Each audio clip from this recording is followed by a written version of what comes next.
I'm John Paul Caponegro. And I'm Arthur Meyerson. Arthur, we've had conversations about the colors, black and white. Uh, I relate to black and white as colors. I think there's a symphony of blacks and a chorus of whites, all kinds of whites, all kinds of blacks.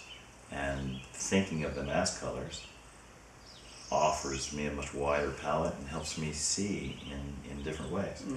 Now, there's another way of thinking that there's black and white, no color, and there's color. How do you think about black? I think black is probably the most important color there is, because anytime we put a color up next to it, all of a sudden it takes on a life of its own characteristics. It can vibrate off that black. And one of the first assignments I like to give my classes is something based kind of on this theme, this idea. One is to go out and make a photograph without color in it. And that doesn't mean come back and convert it to grayscale. That means go out and look for images that are no color and make. And typically, So when you say no color, is this like grays, blacks, whites, or it's open to their interpretation. Interpretation. But yeah, that's the interesting thing to do, is to see what they come back with. And a lot of times they'll shoot pavement, they'll shoot some kind of shadows, they'll shoot kind of extreme white something. And what we find is when we come back and we start projecting those images, is like, is there any color there? Well, yeah, there's black, white. Well, look again, and we start to see tones of gray, tones of white, beige, this and that, all of which are more subtle forms of those other colors that a lot of times we disregard. If it's a gray, cloudy day, a lot of photographers don't want to go out because, well, the light's not very good. I'm not going to get much good color. This is a way, I think, to overlook that. The flip side of that assignment, and I give them this at the same time just to make it even more confusing, is again go out and make a photo that only works in color.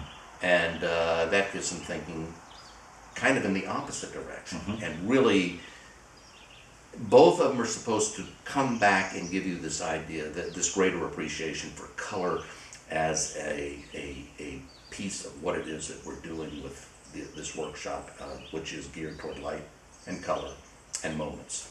So it's a good exercise, I think. And I think, again, it does help, I think, them define and see right away, what they can do. And then from that we explore other things that might involve shadow, silhouette, again, those shades of gray, black, whatever, that I think are very key. Did you ever see that little movie, Local Color?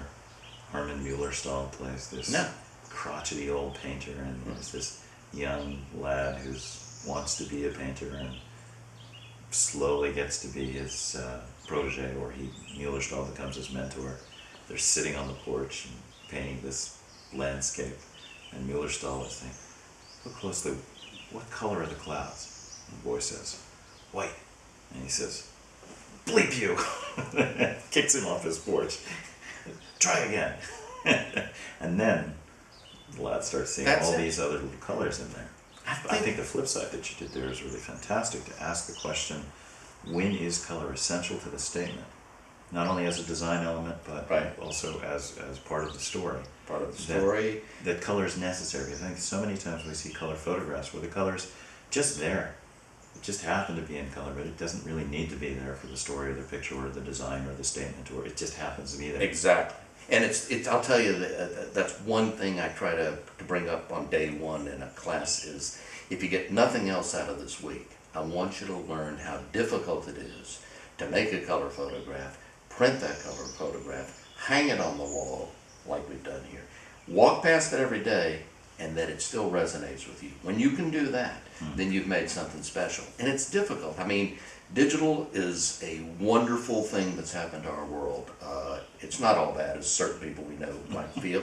It is what it is, and I think if you accept it, it's in certain cases lower the bar, because everybody who has a cell phone now is a photographer for all practical purposes. So everybody's making pictures. We're inundated with photographs.